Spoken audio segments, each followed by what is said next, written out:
Comentário bíblico com Mari Persona. Cristo, o foco da esperança. Lucas 18, versículos 28 ao 34. A esperança do cristão é interessante que ela não é a esperança. Nós não esperamos a esperança do cristão. Nós esperamos a Cristo. O que é esperar a esperança? É esperar a promessa da vinda do Senhor para nos buscar. Mas na realidade é um foco errado colocar a nossa esperança na esperança ou na promessa. A nossa esperança é fixa na pessoa.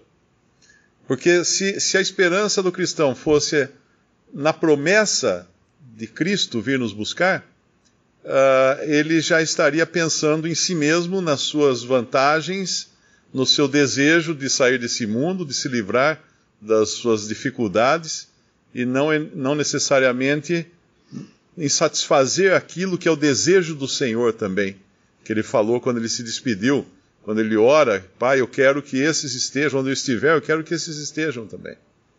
Era estar junto com ele. Existem algumas coisas que são interessantes na Bíblia, porque por exemplo, alguém me confrontou com isso outro dia. Quando Paulo escreveu a carta aos Tessalonicenses, ele colocou diante deles uma esperança imediata. Ele diz: nós, os que ficarmos, veremos, ou subiremos com ele, né, alguma coisa assim. Então a esperança é imediata. A partir daquele dia, os Tessalonicenses tinham que esperar quem? Cristo, a qualquer momento, o arrebatamento a qualquer momento. Mas aí, 10 anos depois, Pedro é avisado que vai morrer. Então a questão fica a seguinte: bom, se Pedro iria morrer, então Pedro não poderia estar esperando o arrebatamento no tempo da primeira carta aos Tessalonicenses. Porque a primeira carta foi escrita no ano 52 ou 54, e a segunda carta de Pedro foi no ano 64, mais ou menos. 10 anos depois, e na segunda carta nós vemos que Pedro tinha sido avisado que ele iria morrer, como Paulo também foi avisado de que ele iria morrer. Então, como é que fica essa esperança que foi dada anos antes de que o Senhor poderia voltar a qualquer momento, se tinham que acontecer essas coisas primeiro? Porque a esperança era no Senhor e não na esperança. Não na esperança. Se nós pensarmos também dentro desse mesmo raciocínio, alguém que hoje leia as 7 cartas endereçadas às 7 igrejas, pode perguntar: mas espera um pouquinho, não era para o Senhor já ter voltado quando Paulo escreveu aquilo aos Tessalonicenses? Não era para eles já estarem esperando isso? Porque afinal de contas, ele falou: nós, os que ficarmos vivos, estaremos para sempre com o Senhor e tal. Bom, no caso de Pedro, no caso da situação de Pedro, obviamente aqueles que tinham recebido a carta aos Tessalonicenses, muitos deles estariam vivos ainda no tempo da morte de Pedro, e talvez até da morte de Paulo. Então, obviamente, ainda não tinha se cumprido para eles a vinda do Senhor no arrebatamento. Mas a esperança permanecia de que o Senhor podia vir a qualquer momento tirar a sua igreja da terra. Agora, no caso das 7 igrejas, quem hoje lê, entende que teria que passar todas aquelas eras, ou todos aqueles estágios da cristandade na terra, né? Éfeso, Esmirna, todas as outras, Filadélfia, até chegarmos à última, que é o estado final da ruína do testemunho de Deus na terra. E nós entendemos que aquelas cartas tanto eram cartas endereçadas a igrejas realmente que existiam na época, como também cartas falando de 7 períodos do testemunho de Deus na terra. Então, quem lesse isso aí lá no começo, quando João escreveu, ele poderia falar assim: então o Senhor não vai voltar a qualquer momento. Mas a questão é essa: hoje nós podemos entender o que essas cartas significam. Mas eles não entendiam. Eles não entendiam. É como quando Deus deu a Daniel uma profecia, ele fala, encerra ou fecha nessa profecia, porque não é para agora. É para um tempo, que não é o seu tempo. Ou quando o Senhor fala para Pedro, quando Pedro questiona o que será de João, ele fala, que me importa se eu quero que ele permaneça até que eu venha? Vai você e faz isso que eu mandei você fazer. Então é interessante nós entendermos, quando nós lemos essas coisas, ao invés de pensarmos em falhas nas Escrituras ou erros, nós entendemos que aquele que é a nossa esperança permanece firme. E deve ser assim, desde aquela carta aos Tessalonicenses, um cristão podia esperar para qualquer momento o seu Senhor. Não a esperança da vinda do seu Senhor, mas o seu Senhor. A própria presença de Cristo, estar na presença de Cristo.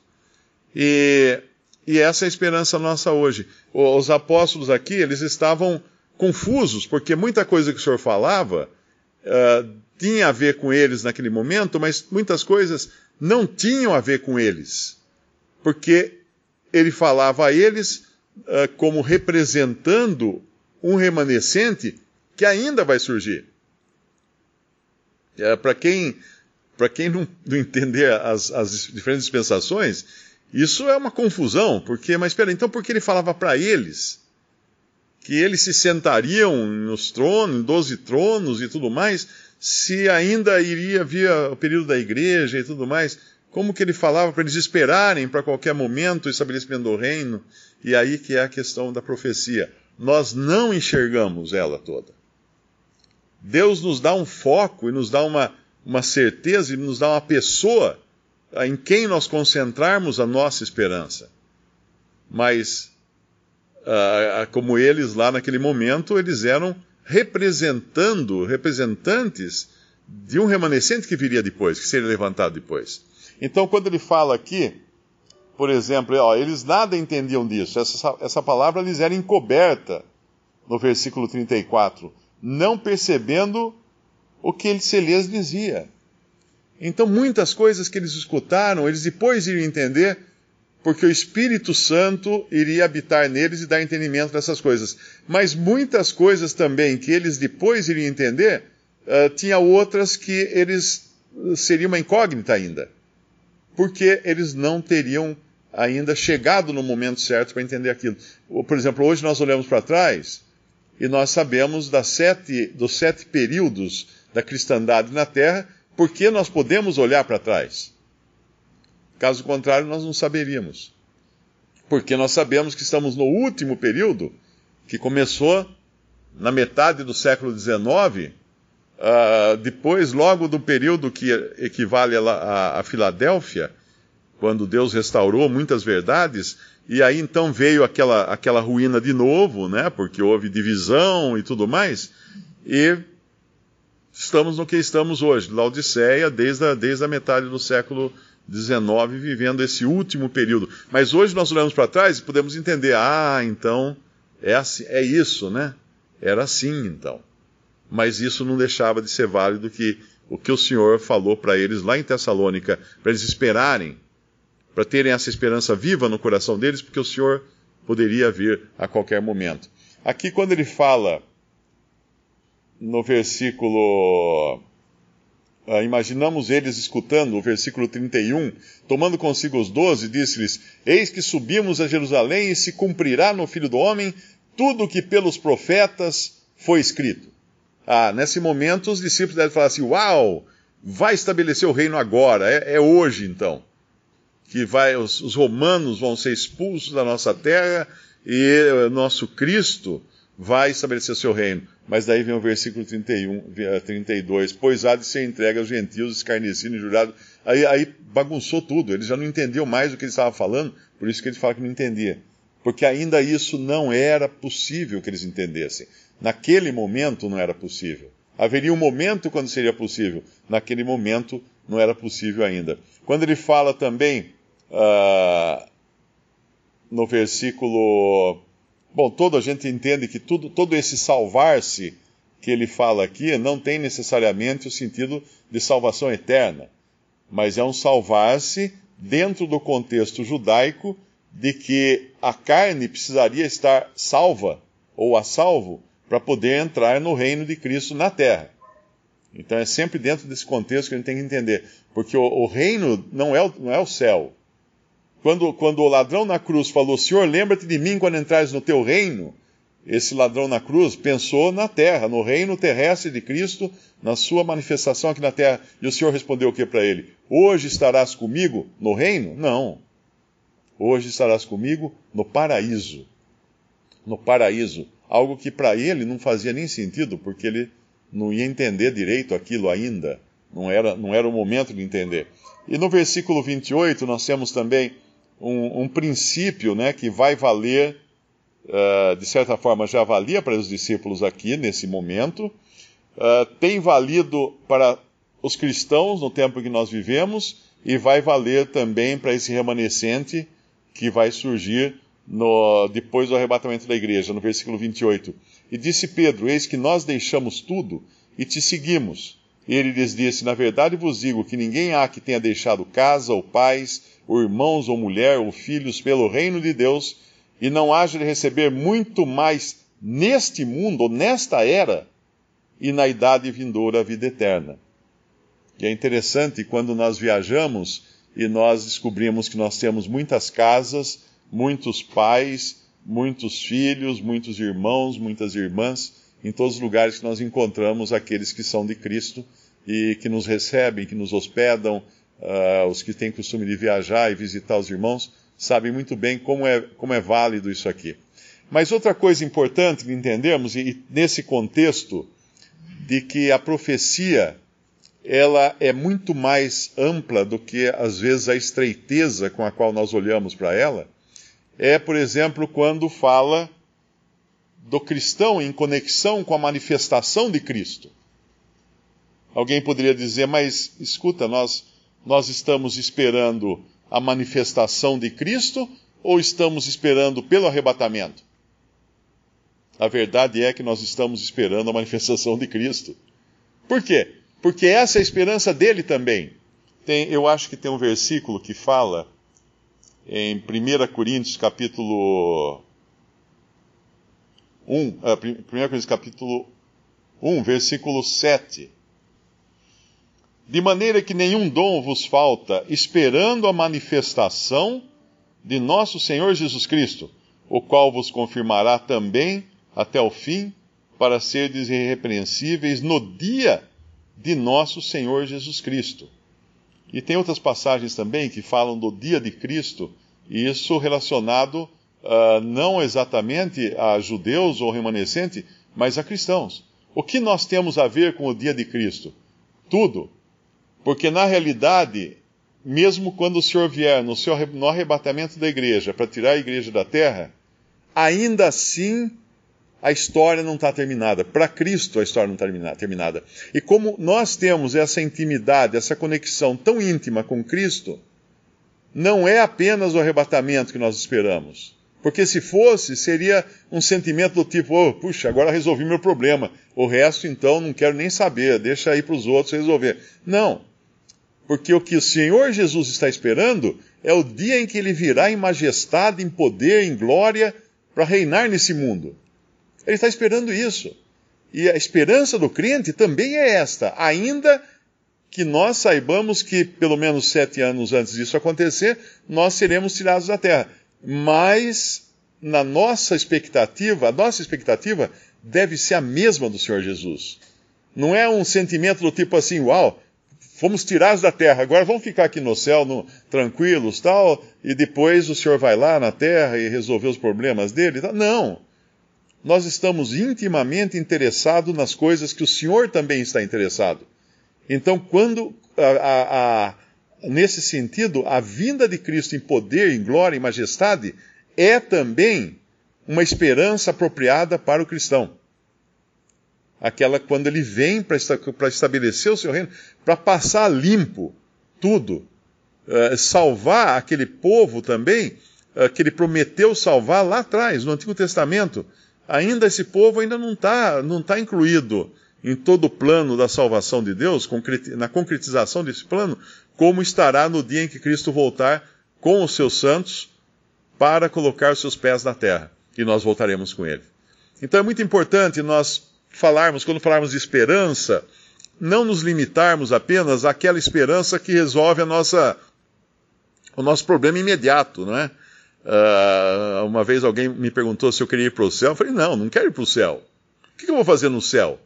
Aí eu dei até o exemplo digamos que eu seja um gerente do Teatro Municipal e vai ter uma grande apresentação, uma grande orquestra vai se apresentar no Teatro Municipal em São Paulo, e um amigo meu sabe que vai ter essa grande orquestra e sabe que eu sou gerente. Ele fala, Mário, você não quebra o galho para mim de eu ir ao Teatro Municipal? Eu queria tanto estar no Teatro Municipal. Quebra o galho seu, sim, pode deixar. Vou arrumar para você ir no dia seguinte à apresentação da orquestra. Não, mas aí não adianta, Mário, porque aí eu queria ir no dia da apresentação.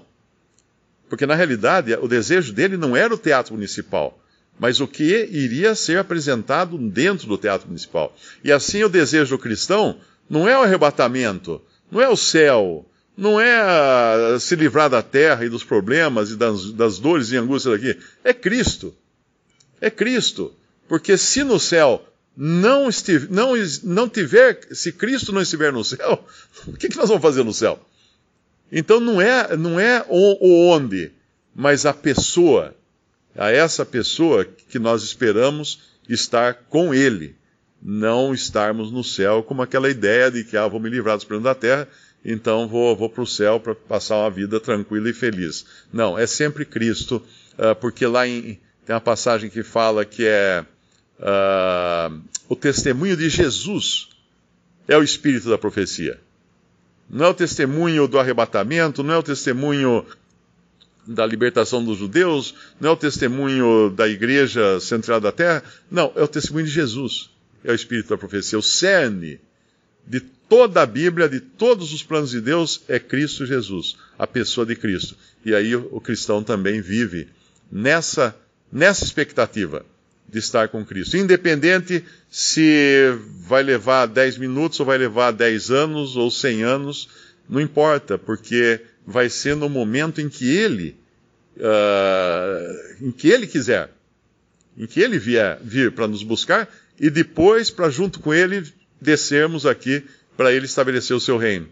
Essa semana alguém perguntou se era pecado ele desejar a morte, por estar cansado de viver e desejar a morte e logo para o céu. Na verdade, tem profetas que desejaram a morte, né? Nós vemos no Antigo Testamento profetas que quiseram morrer. Paulo fala que desesperou da própria vida, ou seja, achou que já não tinha mais jeito de viver aqui. Mas, na realidade, pensarmos em desejar a morte é nos esquecermos do que estamos fazendo aqui, da razão pela qual Deus nos deixa na terra, que é justamente de estarmos aqui por Cristo. E quando nós desejamos a morte para nos livrarmos dos nossos problemas e coisas assim, nós estamos simplesmente falando assim, o importante sou eu. O importante são as minhas coisas, não as coisas de Cristo, pelas quais eu deveria viver. Para mim, o viver é Cristo, morrer é lucro, fala Paulo. O viver é Cristo. Se ele queria estar aqui vivo, porque ele podia ser de alguma utilidade para Cristo. E esse deveria ser o sentimento nosso também. Quando ele fala aqui no versículo 24 do nosso capítulo, de Lucas 18, 24, e vendo Jesus que ele ficara muito triste, né, o jovem rico, quão dificilmente entrarão no reino de Deus os que têm riquezas, porque é mais fácil entrar um camelo pelo fundo de uma agulha do que entrar um rico no reino de Deus. E os que ouviram isso disseram logo, quem pode salvar-se? As coisas que são impossíveis aos homens são possíveis a Deus. É interessante porque isso aqui nos leva a essa questão justamente do que é valor para nós. Quando a gente trabalha com vendas, com marketing, com atendimento ao cliente, fala-se muito de de descobrir o que é valor para o cliente. E o valor para o cliente, às vezes não está na coisa física em si, mas está na experiência, está na satisfação, está no sonho, na expectativa, uma série de coisas que às vezes não é aquilo realmente que você está tentando vender para ele. Você tem que descobrir o que é valor para mostrar para ele o que é valor. E a mesma coisa com relação às coisas desse mundo. O que é efetivamente valor para um cristão? Serão as riquezas? Eu estava vindo para cá agora, ouvindo uma gravação no carro de uma conferência, e o Douglas Buchanan estava contando uma citação que ele já contou algumas vezes em reuniões, e falando justamente disso, das riquezas do mundo, né, do que o mundo oferece e daquilo que é valorizado entre os homens, mas para Deus é abominação, porque para Deus não tem valor algum. Aquele que é dono do ouro e da prata, é dono de todas as aves, as feras do campo e tudo mais, ele não liga para isso. O que é valor para Deus, né? Se nós fôssemos vender alguma coisa para Deus, o que seria valor para Ele? Obviamente não é. Ele fala o que é valor para Ele? Um coração contrito. Isso é valor para Deus, né? Isso que é. E as riquezas que nós temos em Cristo, isso é valor para Deus. Por isso que nós temos esse tesouro em vaso de barro, porque é um tesouro que nós temos, mas tesouro aos olhos de quem? Do mundo? Não, o mundo passa aqui na frente e fala assim, esse é um bando de louco que está aí perdendo tempo, falando de Deus, pobres, não tem as coisas, por que não vão procurar ganhar dinheiro, né, fazer mais coisas, aumentar, né? Porque não entende, porque é uma riqueza, é um tesouro em vaso de barro, mas é um tesouro para Deus, um tesouro aos olhos de Deus. Que tesouro é esse? Cristo em nós, esperança da glória. Esse é o tesouro que nós temos. Além de todas as riquezas espirituais nos lugares celestiais que estão guardadas para nós em Cristo. Então é Cristo praticamente tudo que nós podemos ter e contar. E aí quando o Douglas falava sobre essa questão do tesouro, ele deu esse exemplo, né, que ele já citou várias vezes, que ele, por 2 vezes, ele teve a oportunidade de conversar com um dos homens mais ricos do mundo, que é Bill Gates. 2 vezes ele se encontrou com Bill Gates e pôde conversar com Bill Gates. E o Don Rule também se encontrou, acho que foi 1 ou 2 vezes também com Bill Gates. E o Douglas fala assim, eu não trocaria por 1 minuto todas as riquezas daquele homem pela riqueza que eu tenho, pelo tesouro que eu tenho. Porque para o mundo pode parecer grande coisa aquelas riquezas, mas para Deus a riqueza verdadeira é Cristo. Então não trocaria por 1 minuto todas as riquezas que aquele homem tem pela riqueza que eu tenho. E esse devia ser o sentimento de todo cristão. Realmente saber valorizar o que nós temos. Às vezes nós não valorizamos o que nós temos. Olhamos para tanta coisa, esperamos até o arrebatamento, mas assim, eu preciso me livrar das minhas contas aqui, não estou conseguindo pagar. Seria bom o arrebatamento ser hoje, porque daí não preciso pagar minhas contas. A gente fica pensando nos benefícios para nós, como o irmão falou, ao invés de pensar no abençoador, nós estamos mais preocupados com as bênçãos. E, no entanto, deveria ser sempre Cristo, aquilo que deveria estar diante dos nossos olhos 24 horas. Visite respondi.com.br. Visite também 3minutos.net.